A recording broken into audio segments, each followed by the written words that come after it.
जानकारी या फिर इसका मतलब आपको समझा देता हूं। देखिए, अपार आईडी की फुल फॉर्म है automated permanent academic account registry, यानी one nation one student ID. जिस प्रकार से हमारा आधार कार्ड हमारी पहचान की एक यूनिक आईडी होती है, उसी प्रकार से ये जो अपार आईडी है एक स्टूडेंट की यूनिक आईडी होगी, जो कि 12 डिजिट या 12 अंकों की होगी। और इस अपार आईडी के अंदर स्टूडेंट की एजुकेशन से जुड़ी हर प्रकार की जानकारी ऑनलाइन स्टोर रहने वाली है। देखिए, ये जो अपार आईडी है एक स्टूडेंट की आईडी के रूप में भी काम करेगी और स्टूडेंट की एजुकेशन से जुड़ी जो भी जानकारी है उसको लेके भी ये काम करेगी। अब यहाँ पे स्टूडेंट चाहे किसी भी स्टेट में या किसी भी कॉलेज किसी भी यूनिवर्सिटी में पढ़े, हर जगह है इसकी आवश्यकता वो पढ़ने वाली है। इसलिए हर एक स्टूडेंट या फिर अभिभावक साथी को मैं कहना चाहूंगा, यदि आपने अभी तक अपनी अपार आईडी नहीं बनवाई है तो आज है वो बनवा लीजिएगा। चलिए, इसको कैसे बनाया जाता है वो प्रोसेस आपको बता देता हूं, क्योंकि इसकी जो प्रोसेस है वो पूरी तरह से ही बदल गई है। लेकिन आगे बढ़ने से पहले एक और खास जानकारी मैं आपको देना चाहूंगा। देखिए, पिछली साल यहां पे सेंट्रल गवर्नमेंट के द्वारा एक और आईडी है स्टूडेंट के लिए शुरुआत है वो की गई थी, और जिसका नाम रखा गया था एबीसी आईडी, यानी एकेडमिक बैंक ऑफ क्रेडिट। तो जिन स्टूडेंट ने अपनी एबीसी आईडी बना ली है उनको यहां पे अपार आईडी नहीं बनानी है, क्योंकि एबीसी आईडी और अपार आईडी दोनों ही सेम है। हालांकि इसमें थोड़ा सा परिवर्तन है या अंतर है। यहां पे देखिए, जो एबीसी आईडी है वो कॉलेज स्टूडेंट के लिए होती है, और ये जो अपार आईडी है वो सभी प्रकार के स्टूडेंट के लिए होती है, चाहे वो स्कूली स्टूडेंट हो या फिर कॉलेज वाला स्टूडेंट हो।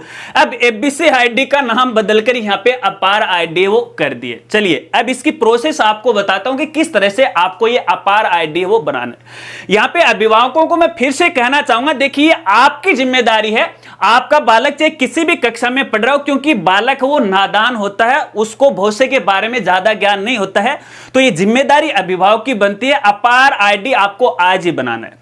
आपकी जानकारी का मैं लिए ये भी बताना चाहूंगा, देखिए अपार आईडी को बनाने के लिए सेंट्रल गवर्नमेंट के द्वारा एक पोर्टल या वेबसाइट की शुरुआत की गई थी। तो कुछ दिन पहले ही इस वेबसाइट के माध्यम से अपार आईडी है वो बन रही थी, लेकिन अब इस वेबसाइट के माध्यम से अपार आईडी बनाने की प्रोसेस है वो हटा दी गई। हटाने का मतलब ये नहीं है कि इसको बंद कर दिया गया है, नहीं, ये मतलब नहीं है। अब यहाँ पे इसकी प्रोसेस ही बदल गई है अपार आईडी की। तो अब आपको कहां से बनाना पड़ेगा?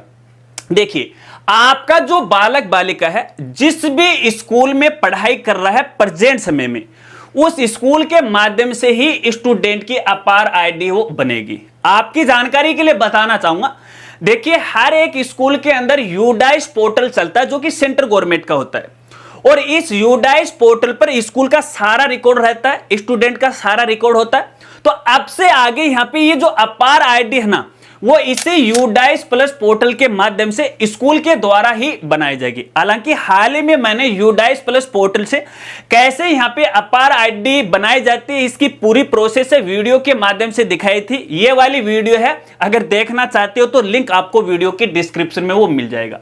लेकिन अभिभावक साथियों को मैं फिर से कहना चाहूंगा, देखिए अपार आईडी बनाने से पहले आपको कुछ बातों को खास तौर पे ध्यान रखना है, क्योंकि ये स्टूडेंट की यूनिक आईडी है। एक बार इसका यहाँ पे नंबर है वो जनरेट हो गया तो बार बार यहाँ पे बदलेगा नहीं। तो जब भी आप यहाँ पे स्टूडेंट की अपार आईडी बनाने जाओ या स्कूल वालों को कहो, तो सबसे पहले स्टूडेंट का डेटा एक बार आप जरूर चेक कर लीजिएगा, क्योंकि ये जो अपार आईडी है स्टूडेंट का जो आधार कार्ड है, आधार कार्ड के जरिए बनने वाली है। तो ऐसे में आधार कार्ड में स्टूडेंट के नाम की स्पेलिंग, उसके पिता के नाम की स्पेलिंग, उसकी डीओबी है, एड्रेस पता है, सही तरीके से एक बार चेक कर लीजिएगा। अगर आपको ऐसा लग रहा है कि आधार कार्ड में स्टूडेंट का डेटा गलत है, तो सबसे पहले आधार कार्ड को आपको अपडेट करवाना चाहिए, और इसके लिए नजदीकी आधार सेंटर पे आपको उस बच्चे को साथ में लेकर जाना पड़ेगा। जो भी आप परिवर्तन या संशोधन करवाना चाहते हैं पहले वो करवाएगा। आपको मैं ये भी बताना चाहूंगा, देखिए आधार कार्ड को अपडेट होने में 10 से लेकर 15 दिन का समय लगता है। यदि आपने आधार कार्ड को अपडेट कराया है तो 10 से लेकर 15 दिन बाद है आप स्टूडेंट की अपार आईडी के लिए आवेदन कीजिएगा। इसके अलावा यहां पे देखिए एक और खास बात का आपको ध्यान रखना है। देखिए यहां पे स्टूडेंट को मालूम नहीं है, ये जो अपार आईडी है स्कूल के द्वारा बना तो दी जाएगी, लेकिन अपार आईडी का जो कार्ड है वो स्कूल आपको प्रोवाइड नहीं करवाएगी। ये जो कार्ड है खुद ही अभिभावक या स्टूडेंट को है ऑनलाइन है वो डाउनलोड करना पड़ेगा। और ये जो आप डाउनलोड करोगे वो डिजी लॉकर के माध्यम से करोगे। शायद आप सभी डिजी लॉकर के बारे में अच्छी तरह से जानते हैं, जो साथी नहीं जानते उनको बता देता हूं। डिजी लॉकर के अंदर हमारे जितने भी डॉक्यूमेंट हैं, चाहे अपना आधार कार्ड है, ड्राइविंग लाइसेंस है, अपनी जो गाड़ी की जो आरसी उर्सी वगैरह वगैरह होती है ना, सभी प्रकार का जो डेटा है डिजी लॉकर के अंदर हम यहाँ पे स्टोर है वो रखते हैं। अपने एजुकेशन का रिकॉर्ड भी इसके अंदर है स्टोर रहता है। तो यहाँ पे देखिए इसी डिजी लॉकर के माध्यम से आपको इसको डाउनलोड करना पड़ेगा। इसका मतलब है कि यहाँ पे आपको एक डिजी लॉकर का अकाउंट भी बनाना पड़ेगा। लेकिन अकाउंट बनाने से पहले मैं आपको कहना चाहूंगा, देखिए जो अकाउंट है ना डिजी लॉकर का, ये 2-3 तरीकों से बनता है, मोबाइल नंबर, मेल आईडी और आधार कार्ड से। तो आपको जो डिजी लॉकर है आधार कार्ड से बनाना चाहिए। देखिए अपने घर के अंदर है 1-2 बच्चे हो सकते हैं, 2 से ज्यादा भी हो सकते हैं, तो हर का आधार कार्ड होता है। तो आधार कार्ड के जरिए आपको डिजी लॉकर बनाना। अब यहां पे देखिए एक समस्या आपके सामने आ सकती है, जल्दबाजी करेंगे। मैं आपको कहना चाहूंगा यहां पे एक तो आपके पास यूनिक मोबाइल नंबर होना चाहिए, ठीक है। एक यहां पे स्टूडेंट की खुद की मेल आईडी होनी चाहिए। देखिए यहां पे कोई अभिभावक सोच रहा है कि मैं मेरी मेल आईडी से है यहां पे बच्चे का यहां पे डिजी लॉकर अकाउंट बना देता हूं। नहीं, ऐसा आपको नहीं करना है।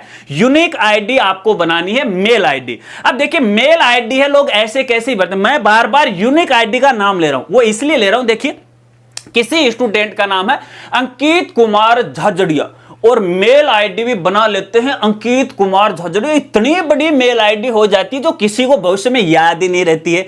तो यूनिक, देखिए आप अपनी मेल आईडी के अंदर है यहां पे मिनिमम 6 अक्षर हैं वो लगा सकते हैं। 6 अक्षर में आप अपनी मेल आईडी बना सकते हैं। तो अंकित कुमार झाझड़िया की इतनी लंबी मेल आईडी बनाने की काहे को आवश्यकता है?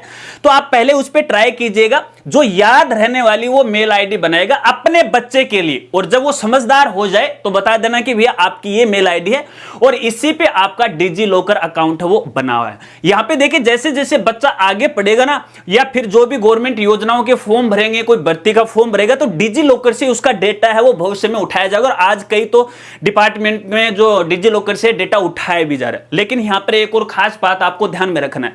देखिए जो स्टूडेंट का आधार कार्ड, उस आधार कार्ड में मोबाइल नंबर फुल्ली अपडेट होने चाहिए, क्योंकि जब भी आप डिजी लॉकर का अकाउंट बनाओगे ना तो उस समय यहां पे है ओटीपी आने वाली है उस आधार नंबर पे, तो वो आप मोबाइल नंबर है जरूर अपडेट करवा लीजिएगा यदि अपडेट नहीं है, ठीक है।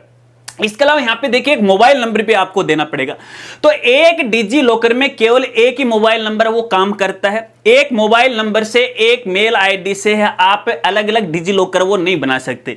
तो शायद आपके घर में 2 या 2 से अधिक बालक बालिका हैं, तो कोशिश कीजिएगा यहां पे है कि आपके मोबाइल नंबर हैं अलग अलग रखिएगा और भविष्य में वो कभी बंद नहीं हो, अन्यथा आपके सामने समस्या आ जाएगी। डिजी लॉकर पे अपन जब लॉगिन करेंगे तो ओटीपी वगैरह वगैरह आएगी। हालांकि मोबाइल नंबर की बजाय मेल आईडी पर भी आती है, तो यूनिक मेल आईडी वो आप जनरेट कर लीजिएगा। तो यहां पे इन बातों को आपको खास तौर पे ध्यान रखना। अब यहां पे स्कूल वालों के पास आपको जाना है कि भैया मेरे स्टूडेंट की यहां पे अपार आईडी वो जनरेट करनी है। और वैसे भी देखिए यहां पे यूडाइस प्लस पोर्टल पे है, अब की बार ये सर्विस है वो शुरू की गई है, तो इसी के माध्यम से है अपार आईडी बनने वाली है। यदि आप यूट्यूब के ऊपर अपार आईडी बनाने की वीडियो देख रहे हैं और पोर्टल के माध्यम से आपको वो प्रोसेस है वो दिखा रहे हैं, हालांकि वो पहले सही थे, अब वो वीडियो सारे